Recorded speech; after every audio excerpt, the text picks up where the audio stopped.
Oke, kali ini kita bakal ngikutin kisah seru dari seorang pengusaha muda yang bisnisnya lagi krisis. Margin mepet, pelanggan mulai kabur, aduh. Tapi tenang, karena cerita kita bakal punya bumbu rahasia, yaitu negosiasi plus.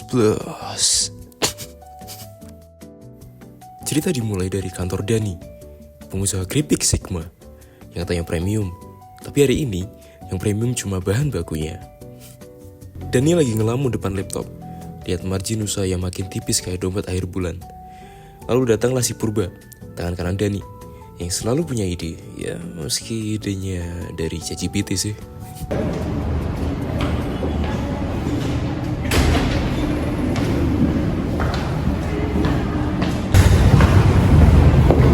Laporan margin bulan ini udah turun dan harga minyak dan harga tepung naik. Kalau terus begini kita bagaimana? Aku tahu, tapi kita nggak bisa serta-merta naikin harga jual. Kamu tahu kan kalau pelanggan kita tuh sensitif kalau soal harga.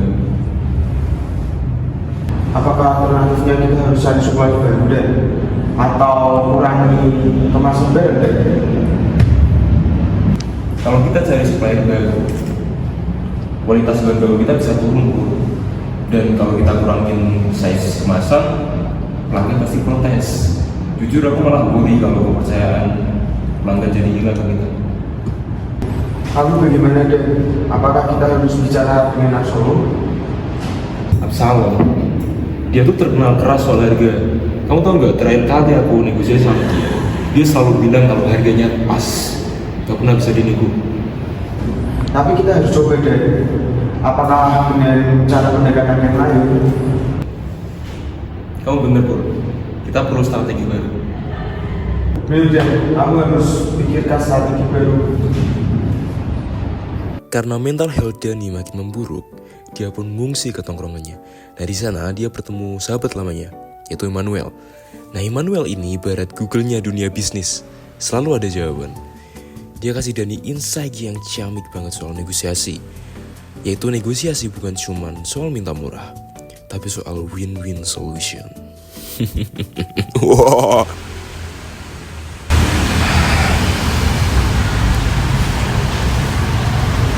Dan kamu kenapa lagi kok kayak orang pusing gitu? Udah gak cuma pusing ini mah, kepalaku kayak mau pecah. Harga bahan baku naik semua, tapi aku nggak bisa naikin harga jual karena pelanggan pasti kabur. Oh, masalah bisnis kamu lagi. Iya. Emang kenapa kamu nggak coba nego ke supplier kamu? Supplier, dia tuh orangnya kayak tembok. Setiap kali aku bicara soal harga, pasti dijawab, wah harga bahan bakuku naik, operasionalku naik, gitu terus. Gak pernah bisa. Susah sih, emang susah. Tapi tuh kamu kalau nego tuh jangan melulu tentang harga dan Bisa soal nilai tambah juga. iya, misal nih ya, kamu bisa janjiin ke suppliermu buat kontrak jangka panjang. Kamu misal naikin kuantitas kamu, kalau kamu minta diskon, bisa gitulah. Banyak hal yang kamu bisa lakuin. Jangan melulu tentang harga terus. Iya bener banget sih. Itu juga bagus sih El. Habis ini aku coba bikin proposal khusus aja. Oke, kamu harus pikirin supplier kamu juga dan nego itu nggak selalu kamu terus yang untung. Kamu juga pikirin lah supplier kamu. Jangan melulu kamu terus yang cari untung. Selalu kamu, jangan, nggak bisa gitu. Supplier kamu kan juga punya pegawai harus digaji dan lain-lain. Memikirkan margin suppliermu juga dan Bener banget sih El. Makasih ya. oke, jangan lupa semangat terus. Iya pastilah. Ini udah mendingan lah, gak terlalu pusing. Sementara itu, di sisi lain kota, ternyata si supplier, Absalom, juga lagi galau. Stok numpuk, pesanan sepi, sama aja ternyata. Nah untungnya, dia punya anak buah setia, yaitu Agus. Mereka ngobrol sambil lihat gudang yang lebih ramai dari chat grup alumni.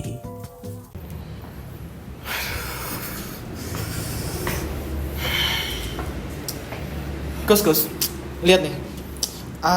Stok tepung kita sama minyak kita tuh banyak yang menumpuk. Nah, beberapa pelanggan juga tuh banyak yang ngurangin pesanan. Aduh, gimana ya Gus ya? Iya Pak, laporan menunjukkan 25% penurunan. Kalau bulan ini begini terus kita bisa rugi Pak. aduh aku ini nggak bisa lagi nih mau nurunin harga ini. Biaya produksi, transportasi kita tuh juga pada naik. Tapi aku juga nggak mau kehilangan pelanggan kayak si Dani itu. Eh, Mungkin saran saya bagaimana kalau kita menawarkan promo atau diskon kepada pelanggan setia? Nah, itu promonya kayak gimana, Gus? Mungkin kita memberikan promo 5% terhadap pelanggan setia yang membeli dalam jumlah tertentu atau program loyalitas. Sebentar, kayaknya aku perlu deh butuh saran lebih dalam. Mungkin aku akan bicara sama Eben. Oke, Pak. Galau level 2, Absalom pun cari pencerahan dan siapa lagi yang bisa diandalkan selain Eben, si konselor bisnis yang kalau ngomong langsung bikin tenang. Kayak suara saya. Roar. Nah, di sini Eben kasih tips ke Absalom biar dia bisa negosiasi sama Dani.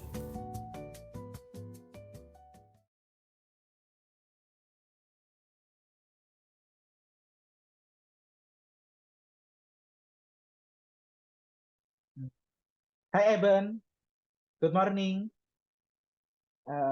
Thanks for meeting with me today. I really appreciate your time.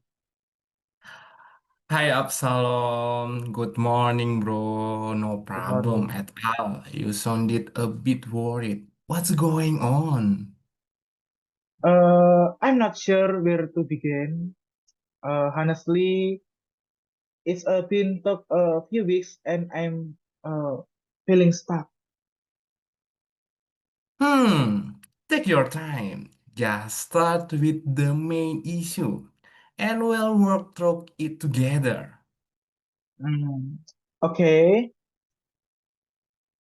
Some of my customer, like Dani, have cut their order because raw material price went up.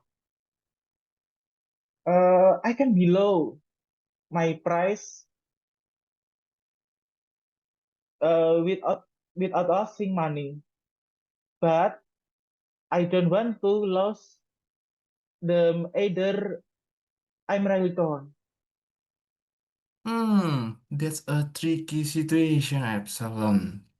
We've got a good relationship with Danny, right?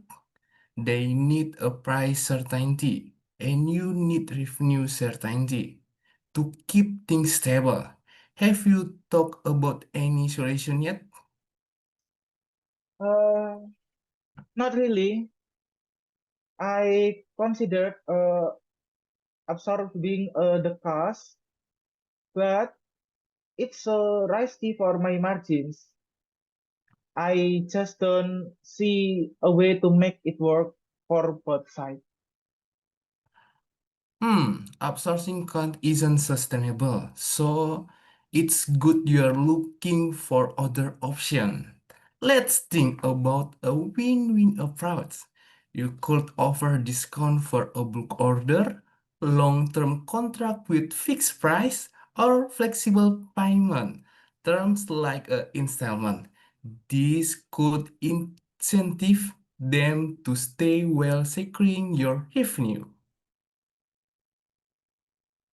Hmm, I see. So I'd offer incentive, but with commitments to protect my site too. Exactly. For example, a discount for a minimum order quantity or a 6-month contract. It reduces uncertainty for both of you and builders. You could start with Danny and Tyler to term to their needs. Hmm, uh, that makes sense. Maybe I could offer a 5% discount for 100 units and a 6-month contract. Do you think that's a good starting point? Yes, that's a solid start.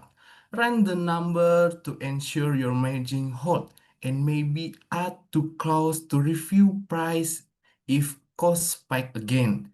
Draft a proposal and I can help you refine it before you pitch it to Dani. Okay, okay. Thanks, Ivan. I'll draft it today. Can we review it tomorrow morning? Of course, my brother. Tomorrow morning works perfectly. I am glad we could do work through it this looking forward to seeing you draft. Thanks again, Evan. I'll see you tomorrow. See you then and good luck.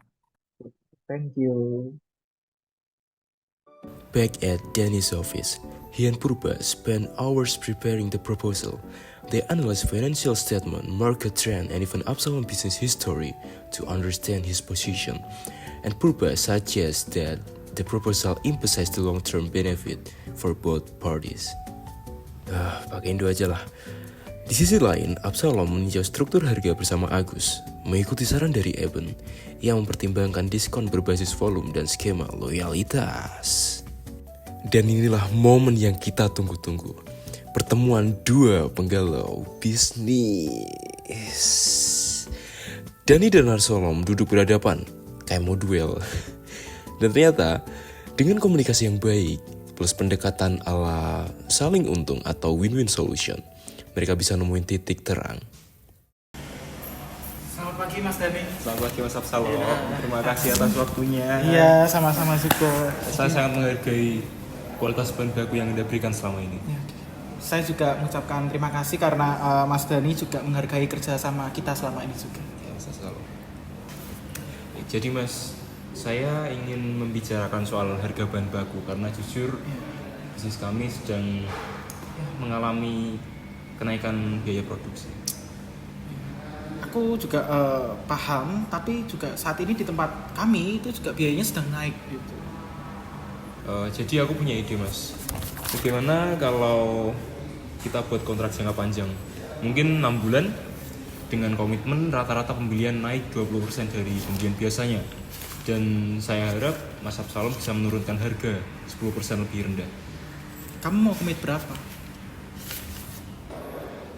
Jadi kami siap membayar di muka untuk diskon yang tadi Mas.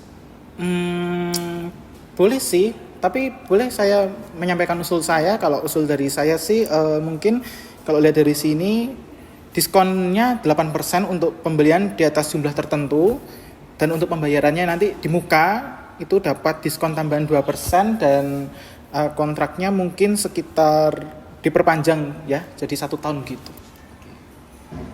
Itu usul yang sangat bagus dan kita bisa memperpanjang komitmen kita secara nggak langsung Mas. Jadi saya setuju. Oke gitu ya. Oke, deal ya. Oke, thank Terima you. kasih, Mas. Ya, sama-sama. Oke.